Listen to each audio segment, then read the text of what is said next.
So I got through a whole chapter and didn't record shit. I have to redo everything. So I'm redoing everything.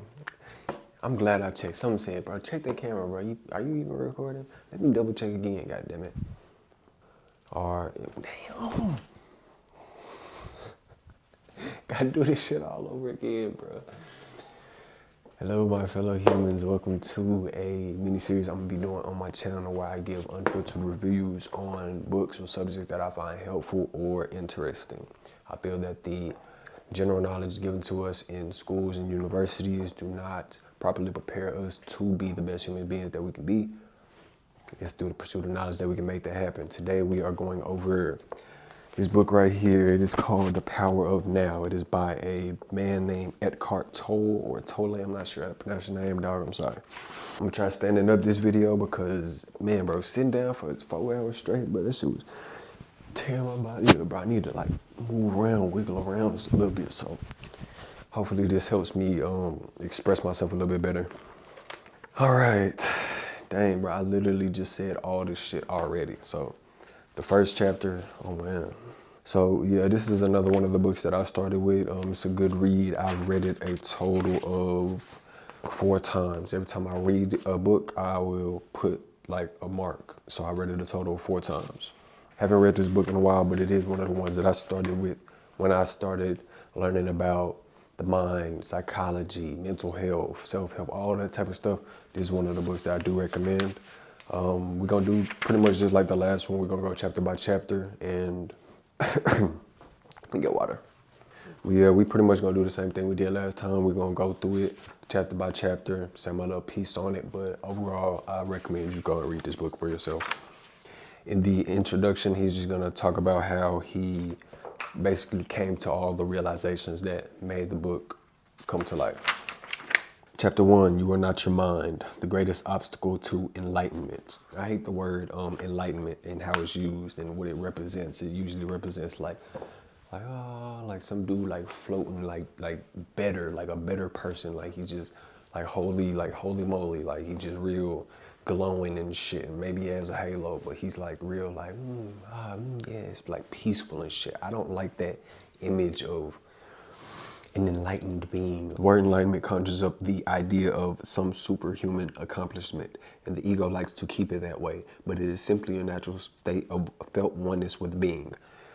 He's using a lot of terms there, bro. We're gonna get into them as we get along. And it's gonna really gas this state of mind up as to be some really super duper, you know what I'm saying? Like, I hate the way that they put it, but I'm gonna try and break it down into a way that like we can digest it, you feel me?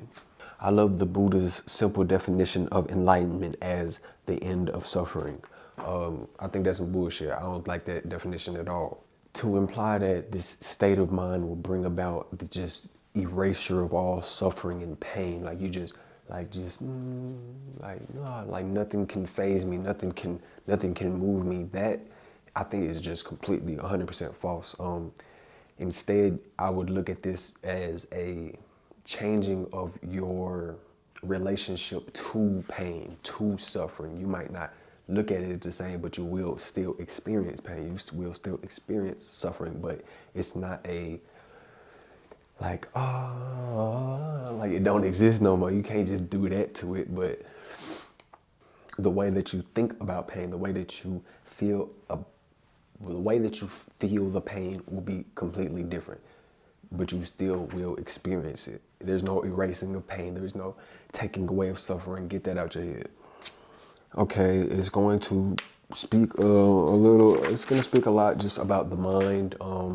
It's going to try to give you a picture and a way to relate to what the mind is and its different layers. We know that we have the body, right? And we know that we have a mind, but this mind space has, you know what I'm saying, there's thoughts. There's not just thoughts though. There is a space to see the thought. So the space that the thought goes in, it's gonna try and just basically get you able to visualize what the mental space looks like. You feel me? So definitely pay attention to this if you've never studied the mind, if you don't know anything about the mind. read this chapter, read it again. It's a good way to introduce you into this. We will get into more complicated books later on, so this will serve as a foundation, layer one type deal. But you definitely need to understand the concept of the mind overall in order to even begin to ponder the more advanced shit. But we're gonna get to it. Many people live with a tormentor in their head that continuously attacks and punishes them and drains them of vital energy. It is the cause of untold misery and unhappiness as well as dis-ease. 100% true. Your mind, I'm gonna tell you this scientifically, not some, oh yeah, like it's your mind, bro. Like fuck all that. Like we need science and like provable methods in order to teach my generation. You're not just gonna tell us no shit. Like we need to see this shit for real, for real. So just think about this shit logically. The body, right? Boom, boom, boom. We here with it. In order for the body to move, you need the thought to zap you into the fucking movement in the first place. You need the mind to tell the body to produce which chemicals. Your body produces chemicals. Dopamine. This is one of those ones that you should have heard of already. Dopamine. What is dopamine? Dopamine is the anticipatory factor that we have about us. Anytime you are in anticipation or fear or excitement, you are experiencing dopamine. That is directly controlled with the thought because I'm anticipating, I'm on my toes about something, therefore I experience it bodily. I'm trying to speak the shit literally. It's not some woo-wah shit. It's literal. You know what I'm saying?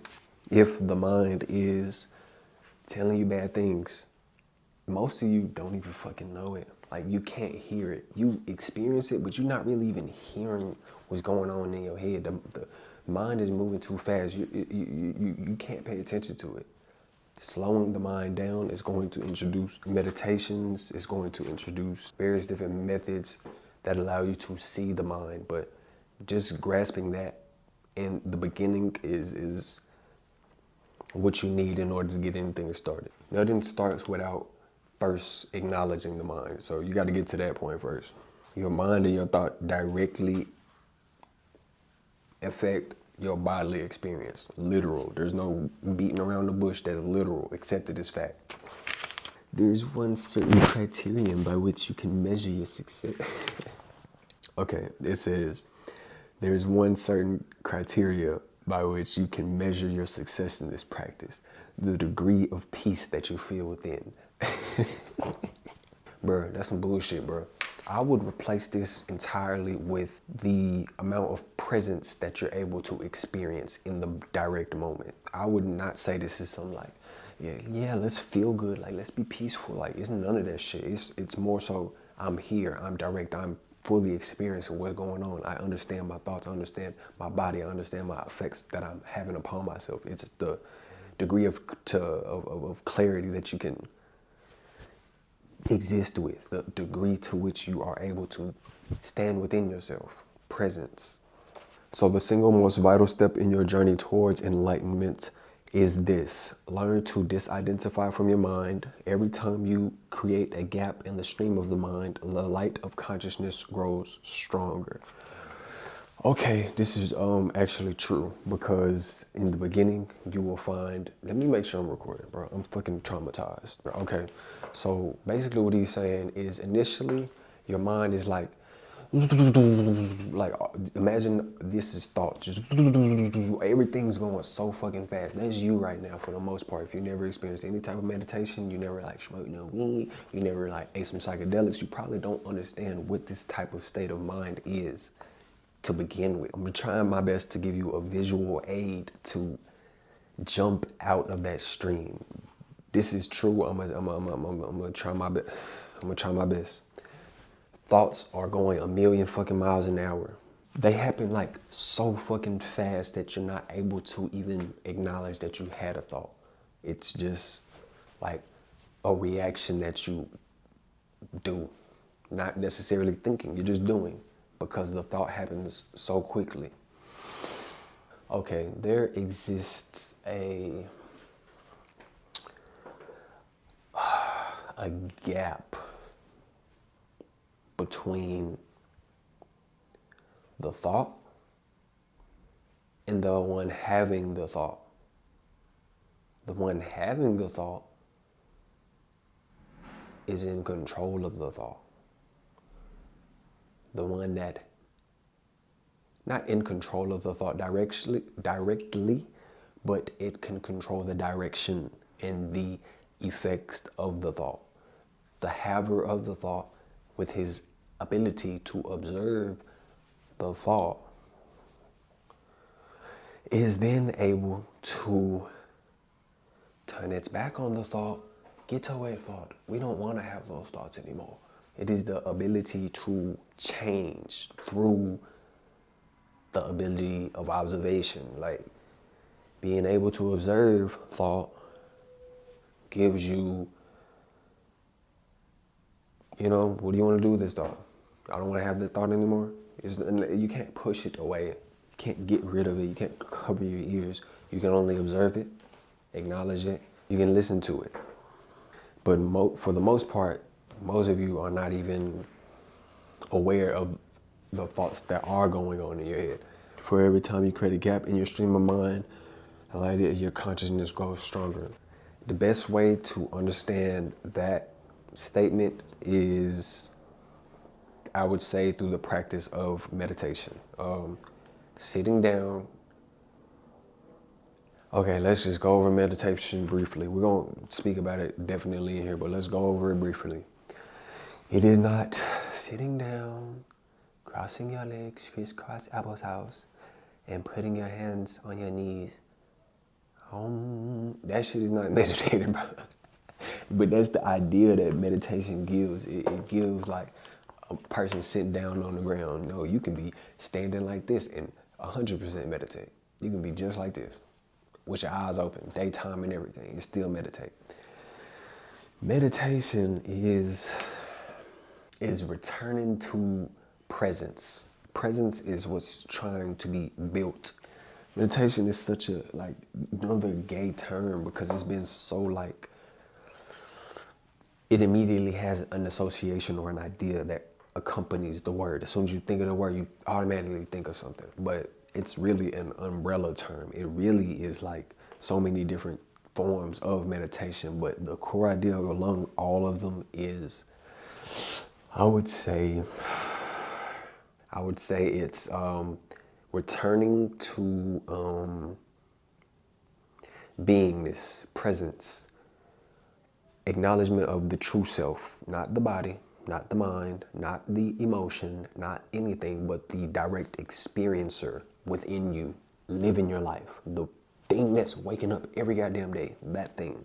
Why do you keep on waking up? Why do you experience from your point of view? Why am I not you? Why are you not him? Why are we not bouncing among, why is all this? Your specific container, your space of the world, the only thing that you really hold on to, the only thing that you are. It's trying to get to that point. And if you can sit with it initially, first acknowledge it, then be able to sit with it, then be able to walk with it, then be able to talk to people with it. These are gradual steps that you would take. It says your light of consciousness grows stronger. It takes both time and experience of it, use with it, practice with, in order to make you more conscious, more aware. And it only makes sense because that's just the law that life follows. So as you grow up, you form a mental image of who you are based on your personal and cultural conditioning. We may call this phantom self the ego. We're going to get into some difficult concepts. I'm going to try my best to explain them, one of which is the ego. We're going to get into it a little bit later. Thought cannot exist without consciousness, but consciousness does not need thought. 100% true. In order for a thought to be born, there has to be an observation of it. Therefore, thought cannot exist without consciousness, but consciousness does not need thought. You can exist in a state where you have no thought forms at all. It is a place of pure being. It feels like nothing. I mean, how do you even explain it? It feels the lightest you'll ever feel. You can get there through psychedelic states of mind. You can get there through meditative states of mind, both of which work. I don't know of a third. Gives several examples of just the mind. It's going to try its best to get you to understand the concept of the mind, what it is. Like I said, you just need to go and do your own reading. You need to study. You need to practice. You need to meditate. You need to sit down. You need to acknowledge yourself. You need to acknowledge the bad thoughts. You need to encourage the good thoughts. You need to do that on your own time, in your own life, with your own will.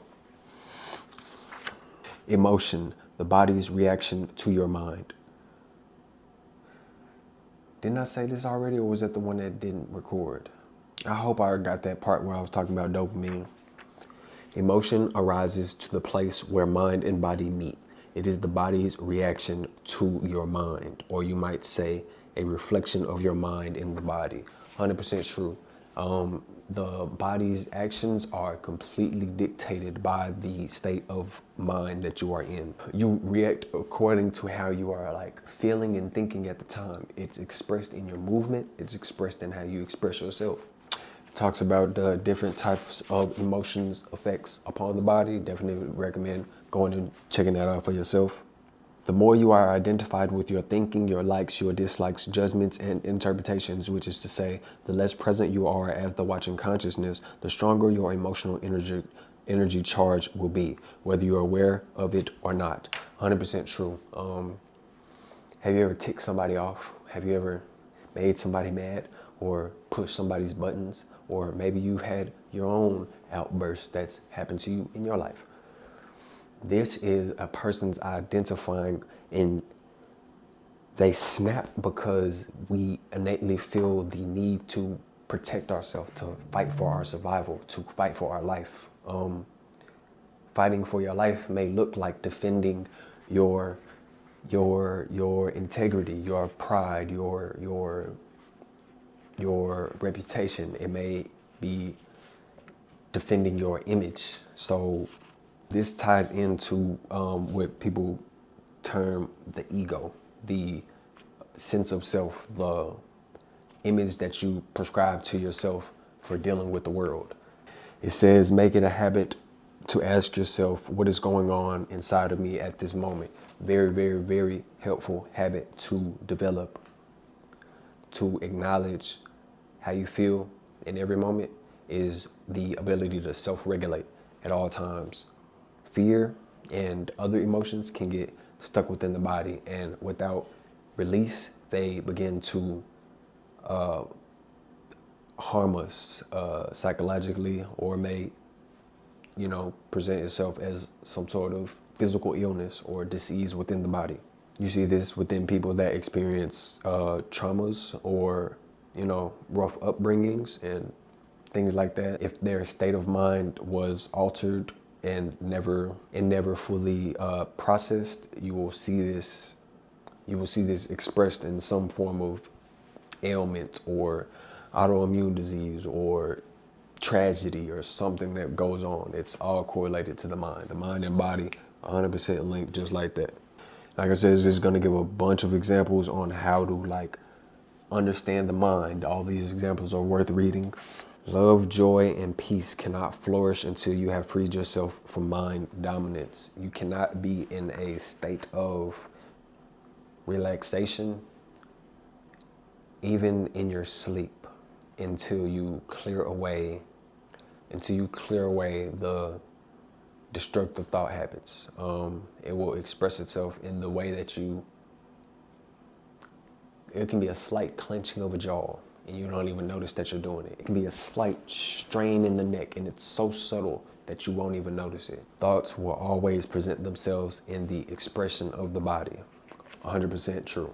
Your body will act as the mind is. For the sake of simplicity, the mind and body are one thing. Should be expressed. There's no clear-cut line. You have your extremes, which is the mind, the non-physical. And then you have the extreme of the other end, which is the purely physical side. But they're one thing. You should not divide them. I wouldn't divide them.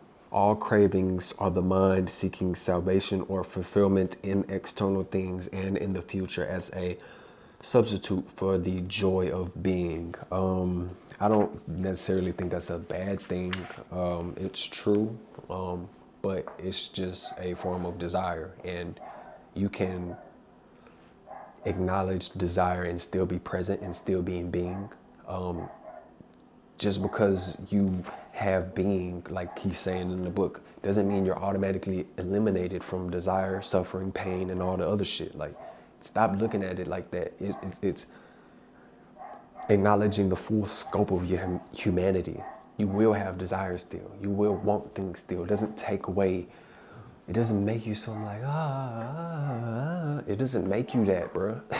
Stop trying to act like that, bro. It's not like that, bro. It's a full acknowledgement of us. I'm a fucking animal.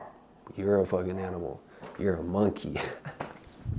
I'm a human, bro. Y'all monkeys still. Unless you've taken the time to read all these books and learn about your mind and figure out what you are, you still a monkey, bro. I've earned my human stripes and my human badges, but you a monkey still, bro. Definitely read that chapter. We're gonna move on to chapter 2, consciousness, the way out of pain. Create no more pain in the present. All right, let's get into it. The greater part of human pain is unnecessary. It is self-created as long as the unobserved mind rules your life. 100% true. The pain you create now is always some form of non-acceptance, some form of unconscious resistance to what is. On the level of thought, the resistance is some form of judgment. On the emotional level, it is some form of negativity. This is the hardest part to do. Acknowledging your own pain and letting go of it. Acknowledging it is one thing. You can be completely aware of your self-destructive habits, tendencies, thought patterns, but still find yourself unable to release yourself from them. Why? Because it is us. It is who we are. It is us. It is our being. So we tell ourselves, release is difficult because you can't just drop the shit hot potato. You have to face it. You may have to relive it. You may have to talk about it. You may need to express it.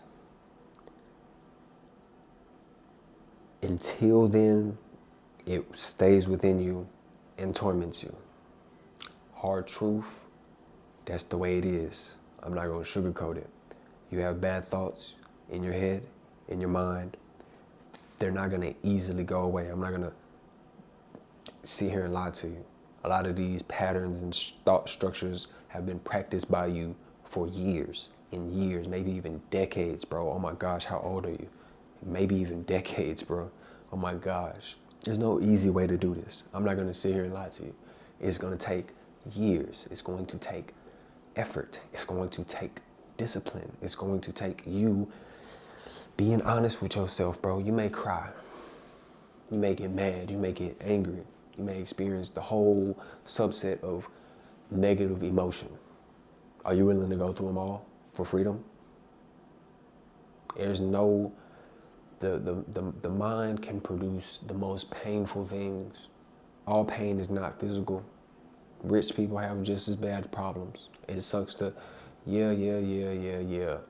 I know everybody thinks like rich people just don't have problems, but even the rich people have mental pains, mental sufferings, all that shit. They humans too.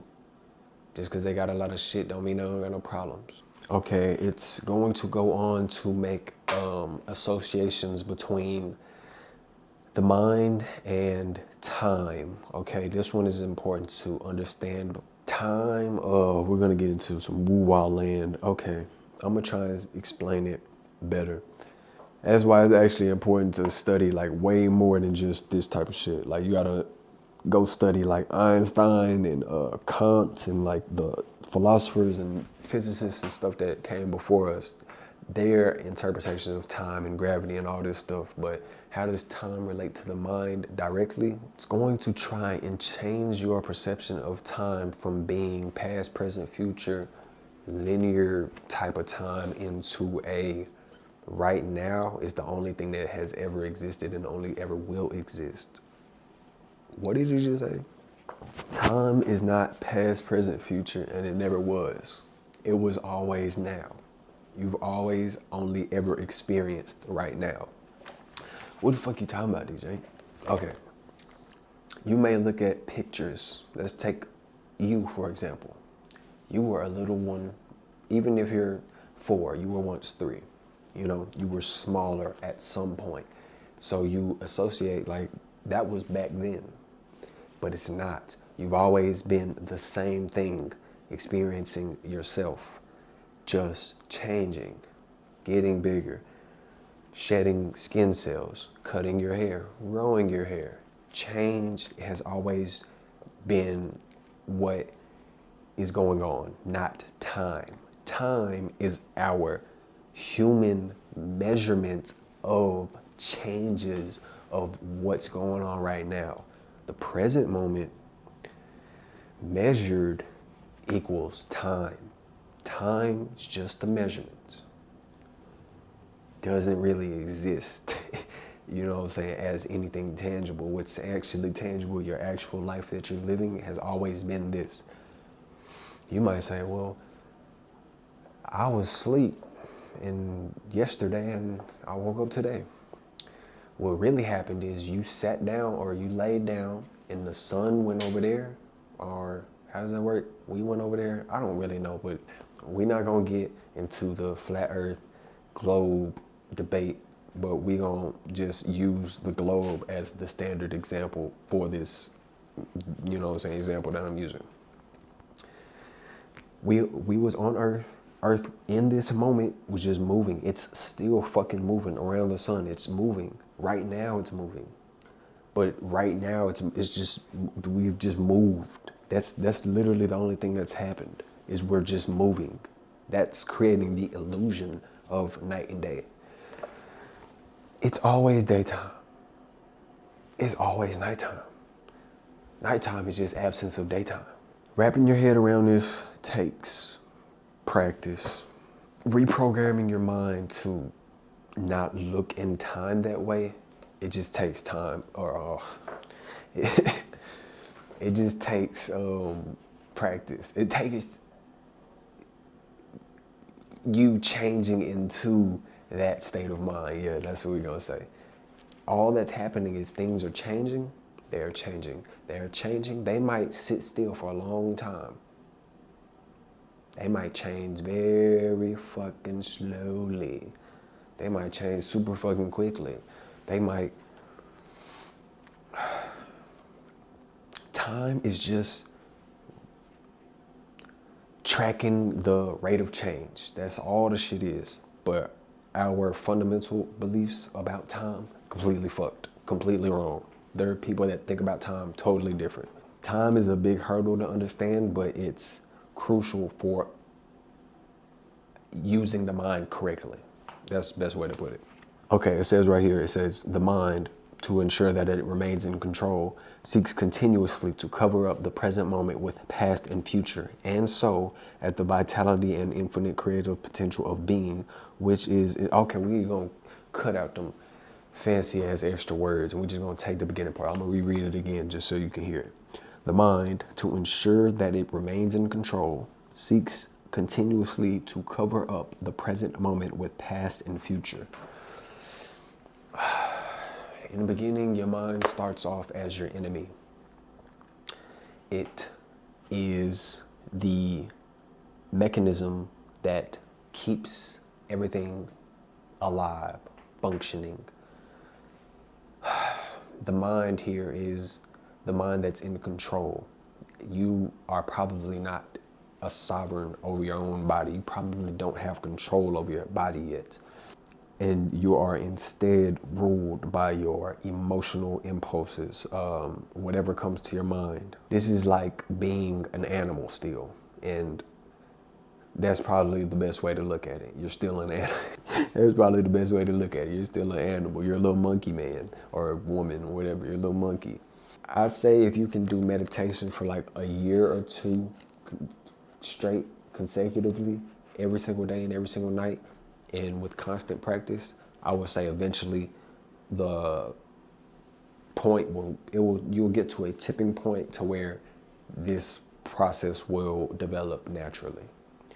Initially though, developing presence and acknowledgement of yourself, that in the beginning starts off as you fighting the mind. As crazy as that sounds, your mind in the beginning is not your friend. It is your protector, and it will do anything by any means to keep you safe. It is doing its job initially, and it's doing a great job because you're alive. Even though you're an asshole or a bitch or a dick, it's doing its job to keep you alive. It is your job and your duty to say, hey mind, hey mind, hey mind, hey. It's your job to go in there and settle the fucking bull, you know what I'm saying? And you gotta go in there and train that motherfucker. You gotta train your mind, bro. You have to do that yourself. You have to do that yourself, and no one else can do it for you.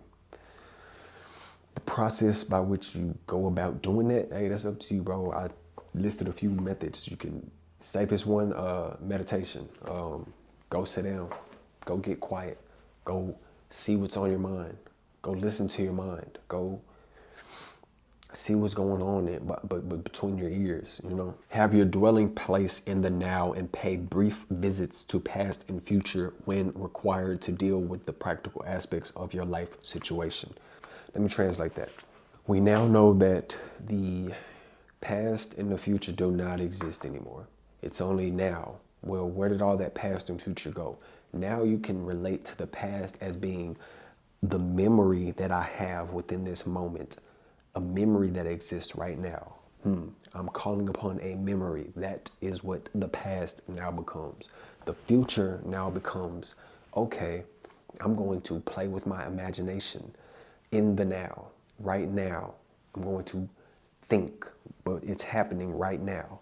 But that's where the future would go. Instead of being yesterday, tomorrow, it's memory and imagination. But it's all here, all the time. You can call upon your memory. You can engage with your imagination to think about what changes may take place.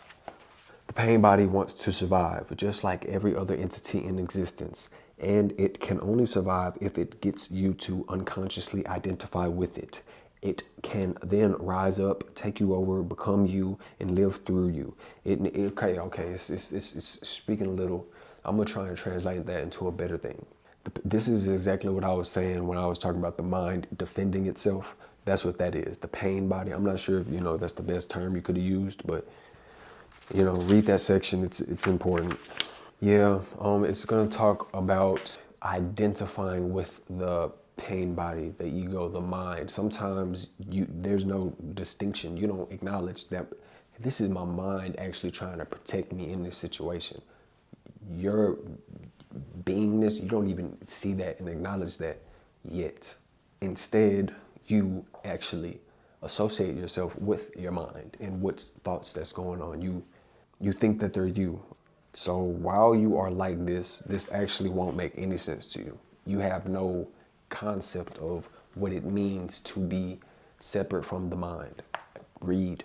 That's the only way. You have to develop some type of association prior to being able to overcome it. So read. Only you can do this. Nobody can do it for you. It says that in the book. It talks about the origin of fear. I recommend going and reading that section as well. You need to understand the different types of fear. It says unease, worry, anxiety, nervousness, tension, dread, phobia. You need to build an association for what these terms mean so that you see them within yourself when they arise in your day-to-day. And once they do arise, then you make the acknowledgement of it. Oh, you've seen it, you recognize it, then you are able to have the discipline to change that. What the fuck was that? Yeah, definitely study these. This is very, very, very, very crucial for you as a human being and just living life on earth. You need to understand the emotions that's coming out of you, bro. Like that you're producing these emotions, these states of mind. You need to understand what they are, what they look like, and what they look like within you, and then have the will to change them when they do occur.